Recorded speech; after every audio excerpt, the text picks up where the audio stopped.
안녕하세요. 오늘 우리가 함께 나눠볼 이야기는 바로 첫 열매라는 개념에 담긴 놀라운 희망에 대한 거예요. 이게 단순히 어떤 일의 시작, 그 이상을 의미하거든요. 과연 우리 삶에 어떤 약속이 되는지 지금부터 같이 한번 알아보겠습니다. 자, 여러분, 첫 열매 하면 뭐가 제일 먼저 생각나세요? 아마 사람마다 다 다른 그림이 그려질 텐데요. 잠깐 한번 떠올려 보실까요? 이 글에서는 참 정겨운 추억을 하나 꺼내놓네요. 바로 어머니가 붙여주시던 그 부침개요. 맨 처음에 부친 건 항상 어른들 차지였지만 그 고소한 냄새를 맡으면서 기다리는 아이들은 다 알고 있었죠. 아, 이제 곧 우리를 위한 더 푸짐한 한 접시가 나오겠구나 하고요. 바로 그 첫 번째 부침개가 앞으로 올 풍성함을 보증하는 확실한 신호였던 거예요. 네, 바로 그거예요. 이 처음 맛보는 한 조각이라는 아주 단순한 생각이 어떻게 우리 삶에 대한 강력한 약속이 될 수 있는지 첫 번째 파트에서 한번 제대로 파고 들어보죠. 그러니까 첫 열매는 그냥 시작이 아니에요. 뭐랄까, 일종의 보증수표 같은 거죠. 딱 하나만 봐도 앞으로 올 것들도 엄청나겠구나 하고 알 수 있는 거예요. 영화 예고편이 아니라 이 영화 대박이니까 꼭 보세요 하는 확신에 찬 약속이랄까요? 자, 이제 이 부침개 이야기가 오늘 주제랑 어떻게 딱 맞아떨어지는지 보이시죠? 그 작은 부침개 하나가 아이들한테는 곧 배부르고 행복해질 거라는 약속이었잖아요. 똑같아요. 예수님의 부활이라는 이 첫 열매는요. 그냥 한 번 일어난 사건으로 끝나는 게 아니에요. 바로 우리 각자의 삶에도 어마어마한 축복과 승리가 찾아올 거라는 가장 확실한 약속인 셈이죠. 자, 그럼 두 번째 파트로 넘어가 볼까요?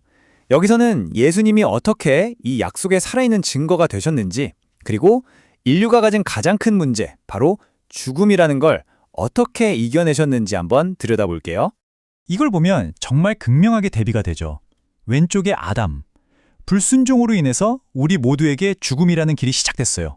그런데 오른쪽에 예수님을 보세요.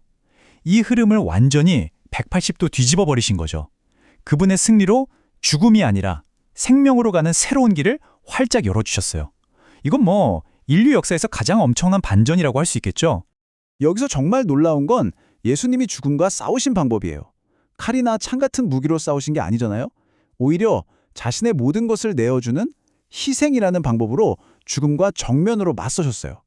자신의 생명을 내어줌으로써 오히려 죽음이 가진 힘을 완전히 무력화시키고 영원한 생명으로 가는 길을 여셨다는 거. 이게 진짜 승리 아니겠어요? 그렇게 모든 게 끝난 것처럼 보였을 때 그분은 부활하셨습니다. 이 한 문장 안에 모든 희망이 다 담겨 있는 거예요. 죽음이 절대로 끝이 아니라는 것, 언제든 새로운 시작이 가능하다는 가장 확실하고 강력한 증거가 바로 이 순간에 나타난 겁니다. 좋아요. 그러면 이 엄청난 사건이 지금 21세기를 살아가는 우리랑 도대체 무슨 상관이 있을까요? 이제 세 번째 파트에서는요. 이 부활의 힘이 우리 한 사람 한 사람의 삶 속에서 어떻게 진짜 현실이 되는지 이야기해 볼 거예요. 사실 우리는 매일 살면서 크고 작은 죽음 같은 순간들을 겪잖아요. 여기 나온 말들처럼요. 아무리 최선을 다해도 안 되는구나. 내 노력은 다 소용이 없나 봐. 왜 이렇게 되는 일이 하나도 없지? 이런 생각들, 이런 깊은 무력감과 절망감, 바로 이런 것들이 우리를 짓누르는 어둠일 수 있다는 거죠. 잠깐만 한번 생각해 볼까요? 지금 여러분의 마음을 무겁게 짓누르고 삶을 어둡게 만드는 건 뭔가요? 이 질문을 통해서 오늘 이야기가 그냥 듣고 끝나는 게 아니라 여러분 각자의 이야기가 되었으면 좋겠어요. 여기서 아주 멋진 상상을 한번 해보라고 제안하는데요. 여러분의 그 모든 슬픔, 좌절, 힘겨움을 풍선 안에 아주 가득 불어넣는다고 상상해보는 거예요. 그리고 예수님이 죽음의 권세를 깨트리셨던 것처럼 그 풍선을 뻥 하고 터트리는 겁니다. 어때요? 상상만 해도 시원하지 않나요? 이건 우리를 묶고 있던 모든 것들로부터 일어나서 새로운 시작을 선포하는 아주 강력한 행동이 될 수 있어요. 자, 드디어 마지막 파트입니다. 이 승리 후에 우리 앞에는 과연 어떤 풍성하고 아름다운 삶이 펼쳐질까요? 그 희망 가득한 그림을 지금부터 함께 그려보시죠. 우리가 매일 밤 잠들잖아요. 어떻게 보면 그건 작은 죽음이죠. 그리고 아침이 되면 어김없이 눈을 뜨고 새로운 하루를 맞이해요. 매일 작은 부활을 경험하는 거예요. 바로 이게 우리에게 약속된 삶의 모습이라는 거죠. 어둠이 끝이 아니라 반드시 새로운 아침, 새로운 삶이 시작된다는 약속 말이에요. 첫 열매이신 예수님을 따라 우리 삶에 맺힐 그 놀라운 열매들을요, 이번에는 자연의 모습으로 한번 느껴볼게요. 혹독하고 긴 겨울을 이겨내고 마침내 터져나오는 저 봄꽃들처럼 말이에요. 저것 좀 보세요. 그 차가운 겨울 얼음을 깨고 냇가에 산수유가 피어나는 거요. 와, 정말 대단한 생명력이죠. 죽은 것처럼 보이던 저 앙상한 담벼락가지에서 노란 개나리가 저렇게 폭발하듯 피어납니다. 정말 눈부시죠? 혹독한 겨울 동안 땅에 납작 엎드려 있던 민들레가 이제는 하늘을 보면서 환하게 미소 짓고 있어요. 밭에는 또 어떻고요? 마치 축제가 열린 것처럼 하얀 매화가 펑펑 폭죽처럼 터져 나옵니다. 이야, 정말 장관이네요. 네, 바로 이거요.